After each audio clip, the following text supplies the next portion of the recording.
Hello friends, this is your Stendo Starjokul, the romantic jockey. So বন্ধুসকল কেনে আছে? ভালে আছে নে? আশা কৰো যেন সকলো ভালে আছে। নহয় জানো? আজিৰ পৰা আমাৰ আৰম্ভ হৈছে এখন প্ৰেম কাহিনীৰ ধাৰাবাহিক। আৰু বহু অপেক্ষা অন্তত আপোনালোকৰ মাজলৈ আগবঢ়াইছো এখন ধাৰাবাহিক প্ৰেম কাহিনী এনেকৈ ভাগে নে সপোন।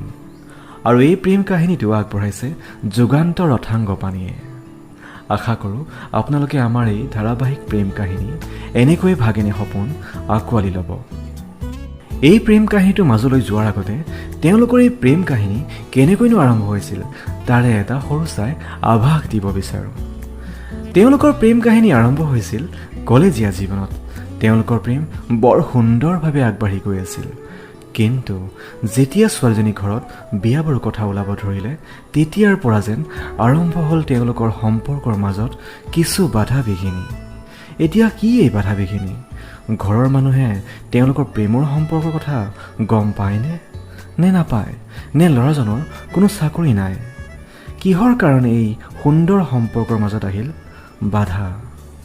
তাকে জানিবৰ বাবে আমি আগবাঢ়িব লাগিব আজিৰ খণ্ডটোলৈ। এনেকৈ ভাগে নে সপোন খণ্ড 1। এনেকৈ ভাগে নে সপোন, এনেকৈ ছিগে নে বান্ধো।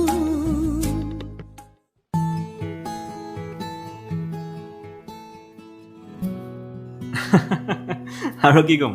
সেইটো তুমিহে জানা কি ক'বা কি নক'বা। বাই দ্য ৱে, তুমি আমাৰ সম্পৰ্কটোৰ কথা কি ভাবিছা? কি ভাবিছোঁ মানে তুমি এতিয়ালৈকে একো ভবাই নাই। চোৱা, ঘৰলৈ মানুহ আহিছে। মইতো বাৰে বাৰে না ক'ব নোৱাৰোঁ ন। চবটো মোৰ মতে নহয়। কিবা এটা কৰা সোনকালে। তুমি হাঁহিছা? ৰবা শুন, কোনোবাই মোৰ মুখৰ আগৰ পৰা তোমাক লৈ যাব, মই কি চাই থাকিম? কিবা এটা ভাবিব লাগিব। ভাবিবলৈতো মোক অকণমান সময় দিয়া।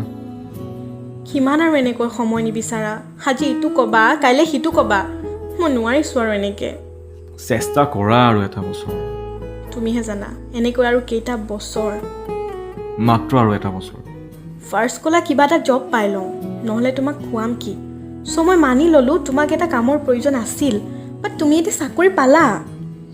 নহয় কি নহয়? নে তুমি জীৱনত বিয়া চিয়া নাপাতো বুলি ভাবিছা? নে বিয়া পতাৰ নামত টকা খৰচ হয় বুলি ভয় কৰিছা? যদি ভয় কৰিছা কোৱা, আমি পলাই যাম।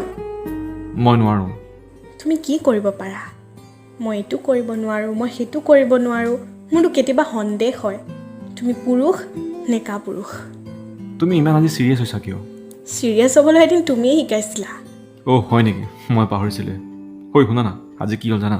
তুমি কিয় বাৰে বাৰে বিষয়টো সলাব বিচাৰা? নে তোমাৰ লাইফত আন কোনোবা আছে? যদি আছে কোৱা, মই আঁতৰি যাম। সেইটো কথা নহয়, মই তোমাক হেৰুৱাব নিবিচাৰোঁ। কিন্তু তুমি এনেকৈ থাকিলে মোক এদিন হেৰুৱাটো খাটাং। কথাটো মানে এনেকুৱা। ঠিক আছে, কোৱা কেনেকুৱানো কথাটো, ময়ো শুনো। নহয় মানে তুমি হ'লা বেলেগ কাষ্ট আৰু মই বেলেগ কাষ্টৰ। চ' আমাৰ ঘৰত সম্পৰ্কটো মানি নল'ব। আৰু মই ঘৰৰ একমাত্ৰ ল'ৰা, মা দেউতাক দুখ দিব নোৱাৰোঁ। মই কি পাৰিম নেকি মা দেউতাক দুখ দিব? মইতো ঘৰখনৰ একমাত্ৰ ছোৱালী। আমাৰ সমাজে মানি নলয় তোমাৰ মোৰ সম্পৰ্ক। তুমিতো বুজাব পাৰা, আজি একবিংশ শতিকাত কাষ্ট উচ্চ নিচ ভাৱ নাই। আগৰ কথা বেলেগ আছিল, এতিয়া মানুহ বুজা হৈছে। তুমিওতো শিক্ষিত, তুমিওতো পাৰা বুজাব। পাৰোঁ। তেনেহ'লে কিয় চেষ্টা নকৰা? তোমাক কেনেকৈ বুজাওঁ?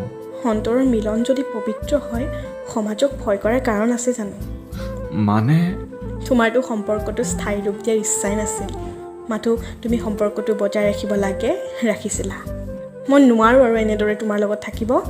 আই এম চৰি, গুড বাই। এবাৰ শুনাচোন, এবাৰ বুজিব চেষ্টা কৰা মোৰ পৰিস্থিতি। মোৰ আৰু একো শুনাৰ ইচ্ছা নাই। মাত্ৰ এবাৰ।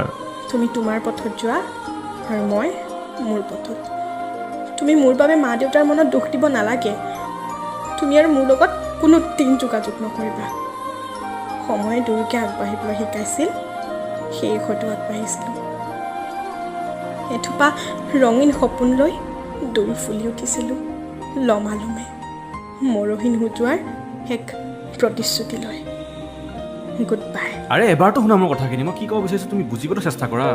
Hello' hello' hello'.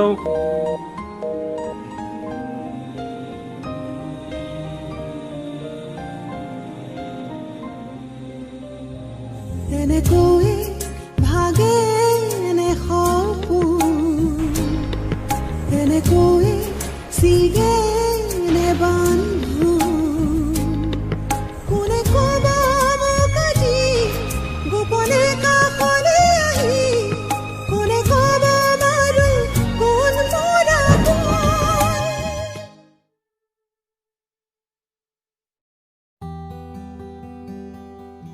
বন্ধুসকল আজিৰ কাহিনীটো আপোনালোকে কেনেকুৱা পালে আমাক জনাবলৈ নাপাহৰিব পিছে এনেদৰে হয়নি প্ৰেমৰ সমাপ্তি শেষ বুলি ক'লেই সঁচাকৈয়ে শেষ বুলি ক'লেই জানো এটা সম্পৰ্ক শেষ হৈ যায় জানো কেতিয়াও নাযায় নহয় জানো শেষতেতো নতুনৰ জন্ম হয় তেনেহ'লে আজিৰ কাহিনী এনেকৈ ভাগেনে সপোনৰ পিছলৈ কি হ'ব দুয়োৱে দুয়োক এৰি থাকিব পাৰিবনে অন্তৰংগতাৰ মিঠা আলাপবোৰ প্ৰশান্তিময় শব্দ উচ্চাৰণবোৰ স্মৃতি সোঁৱৰণি হৈ ৰ'বনে দুয়োৰে প্ৰিয় মানুহজন প্ৰকৃততে আঁতৰি যাবনে নে নাযায় এনে সকলোবোৰ জানিবলৈ অপেক্ষা কৰক এনেকৈ ভাগেনে সপোন দ্বিতীয় খণ্ডলৈ বন্ধুসকল যদি আপোনালোকে এতিয়ালৈ আমাৰ আৰ জি অকুল আৰু R G Akul entertainment YouTube চেনেলটো ছাবস্ক্ৰাইব কৰা নাই তেনেহ'লে ছাবস্ক্ৰাইব কৰি ল'ব আৰু লগতে R G Akul Facebook page Instagram আৰু টুইটাৰত ফ'ল' কৰিব নাপাহৰিব চ' বন্ধুসকল আকৌ লগ পোৱাৰ প্ৰতিশ্ৰুতিৰে মই আৰ জি অকুলে এতিয়া বিদায় মাগিছোঁ